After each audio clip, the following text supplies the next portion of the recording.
સરકાર દ્વારા આંગણવાડીમાં અભ્યાસ કરતા નાના ભૂલકા અને બાળકો માટે પૂરતું પોષણ મળી રહે તે માટે વિવિધ યોજના ચલાવવામાં આવે છે। બાળકોના સ્વાસ્થ્ય અને વિકાસ માટે કરોડો રૂપિયાનો ખર્ચો કરીને પોષણક્ષમ આહાર પહોંચાડવામાં આવે, પરંતુ આ પોષણ આહાર બાળકો સુધી પહોંચે જ નહીં અને બદલે ગેરકાયદેસર રીતે બારોબાર વેચી મારવામાં આવે તો માત્ર એક ગેરરીતિ નહીં પરંતુ બાળકોના હક પર તરાપ ગણાય। અરવલ્લી જિલ્લામાં સામે આવેલી એક ઘટનાએ અનેક સવાલો ઊભા કરી દીધા છે।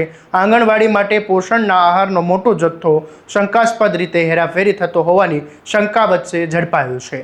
શું છે સમગ્ર મામલો, વિગતે વાત કરીએ આ અહેવાલમાં। નમસ્કાર, હું છું આસિફ કાદરી અને સ્વમાન સાથે તમારું સ્વાગત છે। અરવલ્લી જિલ્લાના મોડાસા શહેરમાં આંગણવાડીના બાળકો માટે વપરાતા પોષણક્ષમ આહારની ગેરકાયદેસર રીતે હેરફેર થતી હોવાનો આ ચોંકાવનારો મામલો સામે આવ્યો છે। મોડાસાના માલપુર રોડ પર પિકઅપ વાહનમાંથી મોટી માત્રામાં પોષણક્ષમ આહારનો જથ્થો મળી આવતા તંત્ર અને પોલીસ વિભાગ હરકતમાં આવ્યા હતા અને મુજબ પિકઅપ વાહનને ગુજરાત સરકારની બાલ શક્તિ યોજના હેઠળ બાળકોને જે આપવામાં આવતો આશરે 300 કટ્ટા જેટલો ફૂડ પેકેટ મળી આવ્યા હતા।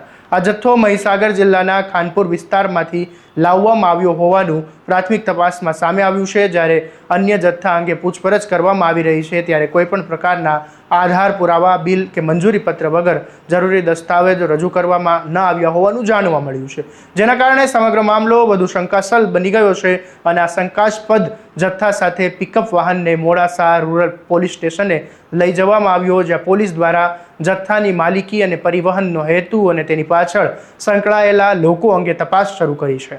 આ માત્ર એક સામાન્ય પરિવહનનો મામલો નથી, પરંતુ આંતર જિલ્લા સ્તરે સંભવિત રીતે ચાલતા ગેરકાયદેસર રીતે આ જે રેકેટ છે તેની સાથે જોડાયેલ હોઈ શકે, કારણ કે બાળકો માટે ફાળવવામાં આવતા સરકારી પોષણ આહારને બીજી જગ્યાએ વેચી મારવાની કે ગેરરીતિ ખસેડવાની આ જે ઘટનાઓ અગાઉ પણ સામે આવી ચૂકી છે।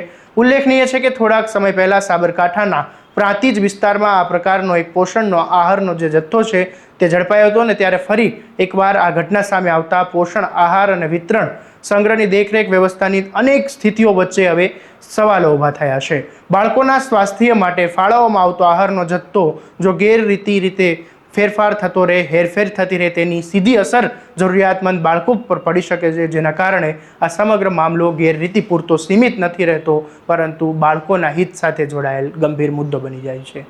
હાલ પોલીસે સંબંધિત વિભાગો દ્વારા જથ્થો ક્યાંથી આવ્યો, કોના આદેશથી ખસેડવામાં આવ્યો હતો અને ક્યાં પહોંચાડવાનો હતો, આ સમગ્ર રેકેટમાં કોણ કોણ સંકળાયેલું છે તે દિશામાં સઘન તપાસ હાથ ધરવામાં આવી છે।